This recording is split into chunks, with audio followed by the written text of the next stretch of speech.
Hey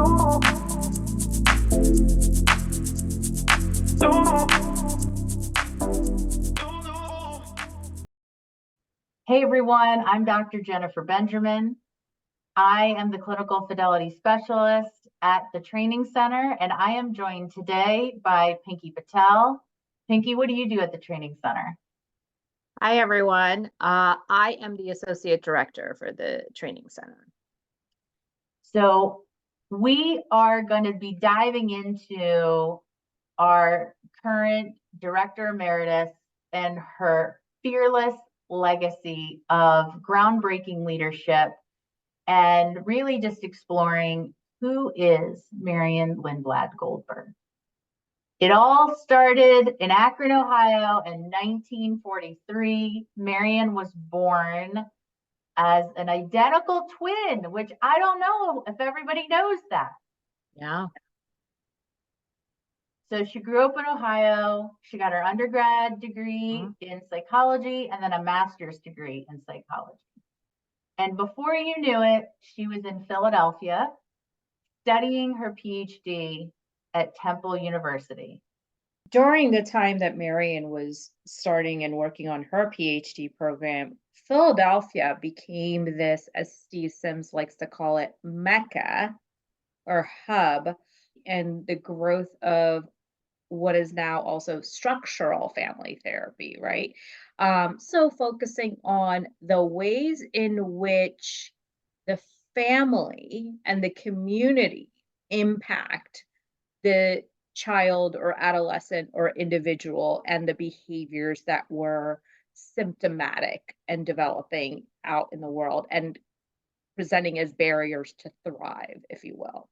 At the time, Marion had to juggle a couple things, right? She had to be working on her dissertation. She had to be in practicums and internships. And she ended up needing an additional member to join her dissertation committee. Yep. And so at Temple, she met Patricia Minuchin. And Patricia and Marion just hit it off. And anybody who's had the beautiful opportunity of meeting Marion knows that it's really hard not to hit it off with Marion. She's just lovely and warm. She will always greet you with a hug and a warm smile and ask how you're doing. And you will always leave her presence with a hug and a warm smile and an offer to return or to stay connected. Marion got invited by Patricia to her house for dinner. And Marion made her way over and knocks on the door, and who answers but Salvador Minuchin, who was running the training center that was a part of the Philadelphia Child Guidance Clinic connected to the Children's Hospital of Pennsylvania. Just like Patricia, Salvador got very interested in what Marion was up to and working in her PhD. And Marion shared several interesting experiences that she had been partaking in. First, she talked about her training with B.F. Skinner. She was doing some internship work. You know, often when we think of B.F. Skinner, everybody also thinks of the classic Skinner box with the rat and the lever. I mean, this was quite a prestigious opportunity.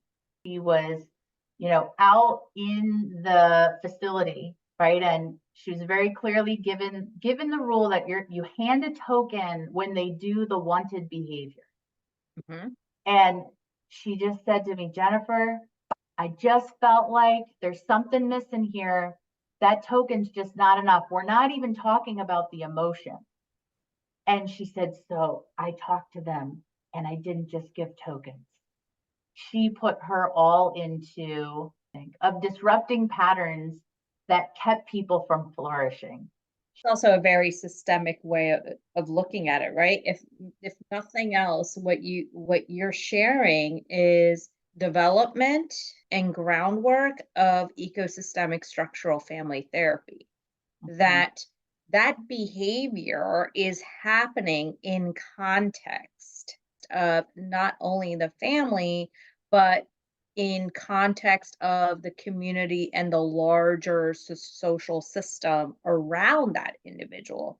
So we can give them the token every time there's a desired behavior, and then they go back, and how many stimulus or, rewards are undoing what we just did. I can tell you this is also where she planted her flag around shattering the glass ceiling, if you will, of, when something is not working, we don't throw it away completely. We slow down, we take a step back, and we look at the larger picture and the larger system, right? We work on in the periphery. And so what you saw her do was practice flexibility, and creativity, which is so necessary in the work that we do in ecosystemic structural family therapy. Well, so that makes me think of the other story she shared. At the time, she was working at the Schwartz Institute for Children and Youth that practiced psychoanalysis. She had been assigned a case, and she called the case, and the mother answered and said, "I'm so sorry, we can't come in. My husband's been in a horrible trucking accident and he can't drive." And Marion said, "Oh, well, why don't you just drive it?" And the woman says, "I don't have a driver's license. I can't drive us in." And it was in that moment, here goes Marion again.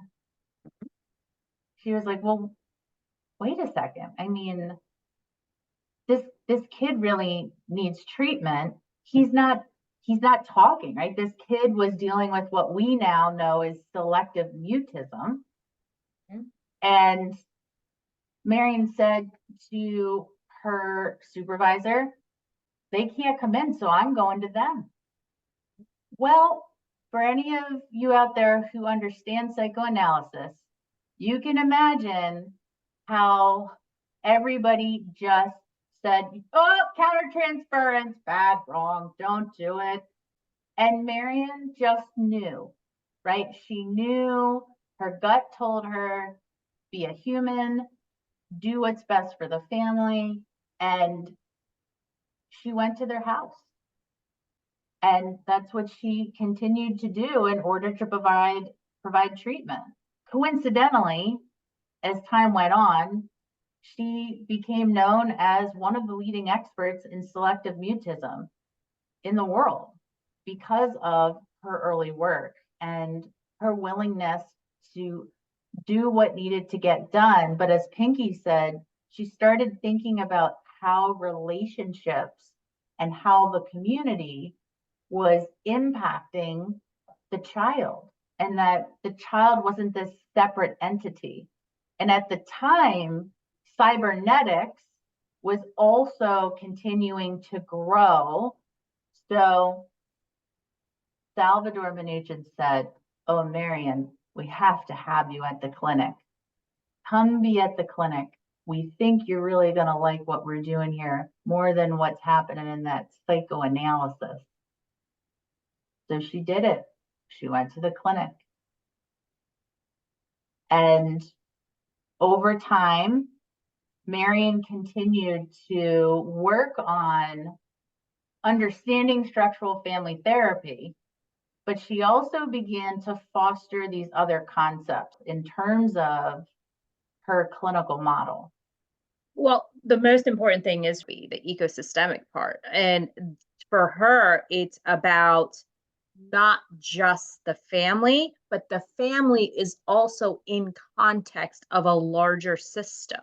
When you look at Marion's work, what you start to see is this shift from structural family therapy and what Salvador Minuchin brought to family therapy to also pulling from the social work field around the idea that the family is also a part of a larger social system, as in the community and, generations and society and institutions and all of those pieces. And so what she started looking at was that second order change of not only restructuring the family and the caregivers, which is what we learn to do in structural family therapy, but also looking at really the shift in when we change the structure in the home, how does that connect with the way that the family is now relating with the larger social institution, the community? So that's really one of the very key ingredients to what she learned. What she also learned was this idea of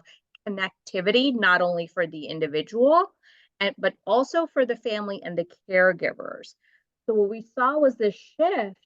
Well, if I really want to solidify the work I'm doing, I better ground not only this child or help this child feel connected to their caregivers and the family, but we need to help the family feel connected to a larger system, natural supports, as well as formal supports. So you saw Marion helping families that she's working with have large neighborhood block parties where neighbors were invited over for cookouts and things like that, because that was her way of helping the family to convene all the relevant members of their ecosystem. And that's what I was just thinking. Anybody who's trained with the Philadelphia Child and Family Therapy Training Center with Marion knows that you've done an eco map, studied and continued to dynamically use the ecosystem to create a sense of belonging, to ground the family, and because ultimately she knew you don't heal when you're dislocated. And what she also knew is that you don't build a therapeutic relationship without understanding the family's lived experiences and their cultural context, right? So I can remember almost every single time having her for a supervisor and talking about a new case and her asking how this family likes to connect with others.